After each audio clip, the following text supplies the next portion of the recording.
પશ્ચિમ બંગાળના દાર્જિલિંગ જિલ્લામાં આવેલા નક્સલબારી વિસ્તારમાં હાથીના એક બચ્ચા એટલે કે મદનિયાએ વન વિભાગની ટીમને દોડાવી. અહીંના મોલાબાડી વિસ્તારમાં આવેલા એક માતાજીના મંદિર નજીક ગ્રામીણ ભાગમાં હાથીઓનું એક ઝુંડ પસાર થઈ રહ્યું હતું. આ ઝુંડની અવરજવર દરમિયાન એક મદનિયું ટોળામાંથી વિખૂટું પડી ગયું હતું. તે ભટકીને ગામની સરહદ સુધી આવી પહોંચ્યું હતું. ઘટનાની જાણ થતાં જ વન વિભાગની ટીમ તાત્કાલિક એક્શનમાં આવી ગઈ હતી અને સ્થાનિક ગ્રામજનોની મદદથી આ મદનિયાને બચાવવા તેમજ તેને પરિવાર સાથે ફરી મેળવવા માટે રેસ્ક્યુ ઓપરેશન શરૂ કરી દેવામાં આવ્યું હતું. क्या एक बच्चा छूट है, ये कोलाबाड़ी फॉरेस्ट से आता है, गांव में घुसता है, गांव में जितना जो कुछ पाता है खाता है, नहीं खाने से वो लोग ऐसे रिटर्न चला जाता है. हाँ हाँ, एक छूट गया है दौड़ से, वो अभी डिपार्टमेंट लोग अभी पकड़ने की कोशिश कर रहा है, अभी भी सटीक से पकड़ा नहीं है वो लोग.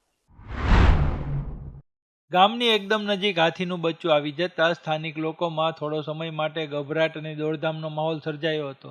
જો કે રાહતની વાત એ હતી કે આ મદનિયું ગામની અંદર પ્રવેશ્યું નહોતું. તે ગામની બહારના વિસ્તારમાં જ ફરી રહ્યું હતું.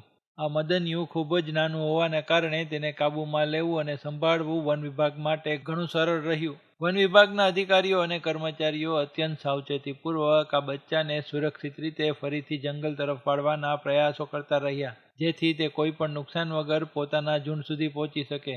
આ સમયે સ્થાનિક ગ્રામજનોએ પણ વન વિભાગને પૂરેપૂરો સહકાર આપ્યો. 2 साल का तो है, वो अभी इधर अटका हुआ है, उसको उसका टीम से मिलाने के लिए हम लोग ट्राई कर रहे हैं, लेकिन वो बच्चा है इसीलिए वो एक ही जगह में घूम रहा है, तो उसको नेट का डर दिखा के अगर हम लोग उसको उधर ले जा सकते हैं तो वही ट्राई कर रहे हैं. ये मोल्लाबाड़ी का एरिया है, माताजी का मंदिर का पास ही एरिया है.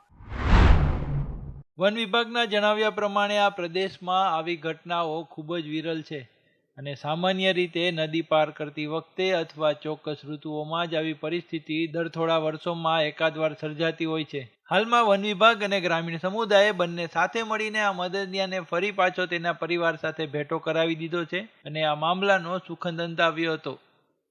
Bureau report GS TV.